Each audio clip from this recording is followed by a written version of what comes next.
Chapter 9. The Secret Passage. On the surface, Matt's life settled into a pleasant rhythm. He studied via distance learning over the TV. Tam Lin sent off the homework. It came back with excellent grades, and Celia praised Matt lavishly. Maria praised him too when she visited. It didn't hurt either that Tom had lousy grades and managed to stay in boarding school only because Mr. Alagrang sent the headmaster a large donation. But underneath, Matt felt a hollowness. He understood he was only a photograph of a human, and that meant he wasn't really important. Photographs could lie forgotten in drawers for years. They could be thrown away. At least once a week, Matt dreamed of the dead man in the field.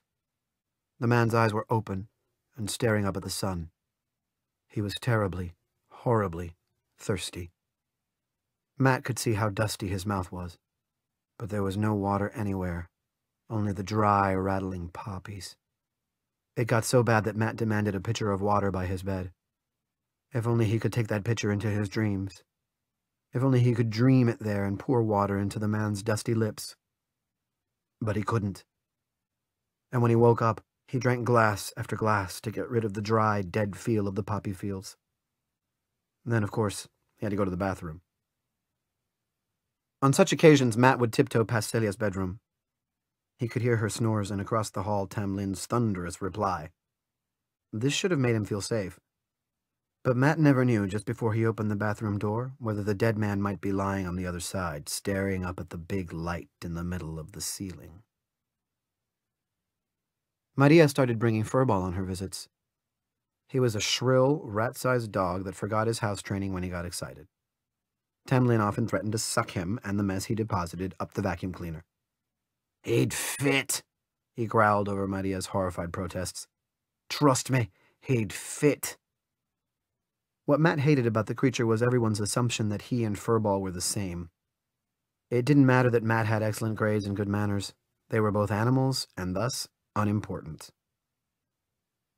During Easter vacation, Tom said good manners were no harder to learn than rolling over or playing dead.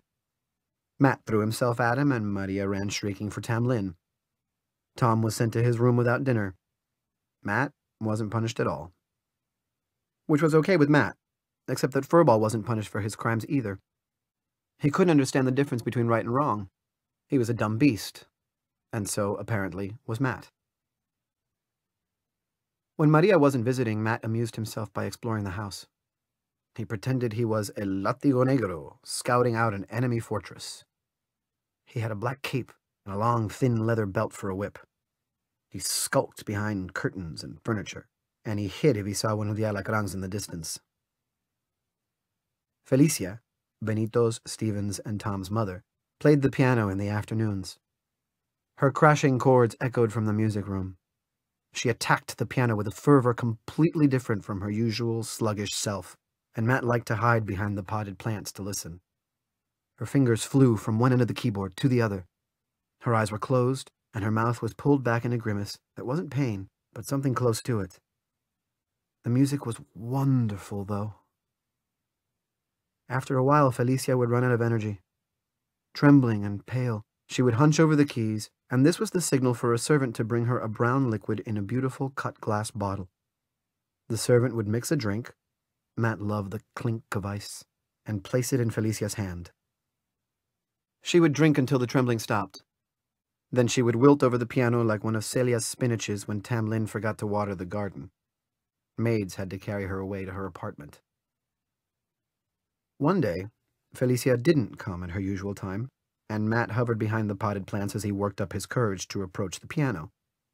If she caught him, he knew he'd be banished from the room forever. His fingers tingled with the desire to play. It looked so easy. He could even hear the music in his head. Matt crept out of his hiding place. He reached out to touch the keys and heard Felicia's listless voice in the hallway. She was telling a servant to bring her a drink. Matt panicked. He darted into a closet behind the piano and shut the door an instant before Felicia came into the room. She immediately started playing. Matt sneezed from all the dust in the closet, but Felicia was making too much noise to hear him. Matt felt around until he found a light switch. It was a disappointing place. Sheet music was stacked against the walls, a heap of folding chairs filled up one corner, and it was so covered with dust and spider webs that Matt sneezed again. He rolled up a sheet of music and began sweeping off the inner wall, more for something to do than from any real curiosity. On the inner wall, under a knot of webs that would have made Dracula happy, Matt found another light switch. He flipped it on. He recoiled against a heap of music when part of the wall slid open and threw up a cloud of dust that made him choke. He reached for the asthma inhaler Celia insisted he carry at all times. When the dust had settled, Matt saw a narrow, dark hallway. He peered around the corner. An empty passage stretched both to the left and to the right. By now, Felicia had stopped playing the piano. Matt held very still, listening for the clink of ice in glass. After a while, he heard the maids carry Felicia away. Matt flipped the switch once more and saw, to his great relief, that the wall closed up again. He slipped out of the closet, leaving dusty footprints across the carpet, and was scolded by Celia when she saw the state of his clothes and hair. This was even better than an episode of El Látigo Negro, Matt thought, hugging the secret to himself. This was a place that belonged to him, alone. Not even Tam Lin could find him if he wanted to hide. Slowly and carefully over the next few weeks, Matt explored his new domain. It seemed to snake between the inner and outer walls of the house. He found peepholes in the wall, but saw only empty rooms with chairs and tables beyond. Once, he saw a servant dusting furniture. A few of the peepholes looked into dark closets like the one in the music room. Matt didn't understand until one day, while feeling his way along the passage, his hand struck against another switch. He flicked it on. A panel slid open, just like the one in the music room. Matt's heart beat wildly. He could walk right into the closet. It was full of musty clothes and old shoes, but if he pushed them aside, he could get to the door on the other side. He heard voices. The doctor and Mr. Alacran were pleading with a third person whose replies were muffled. The doctor spoke harshly, bringing bad memories back to Matt. "Do it," Willem snarled. "You know you have to do it." "Please, father," said Mr. Alacran, gentler than Matt had ever heard him be. "No, no, no," moaned Mr. Alacran's father. "You'll die without chemotherapy," his son begged. "God wants me to come." "But I want you here," Mr. Alacran pleaded. "This is a place of shadows and evil." The old man was clearly becoming irrational. "At least get a new liver," Willem said in his harsh voice.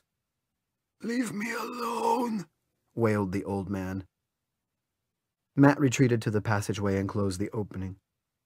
He didn't understand what the men were arguing about, but he knew what would happen if someone caught him listening. He'd be locked up. He might even be given back to Rosa.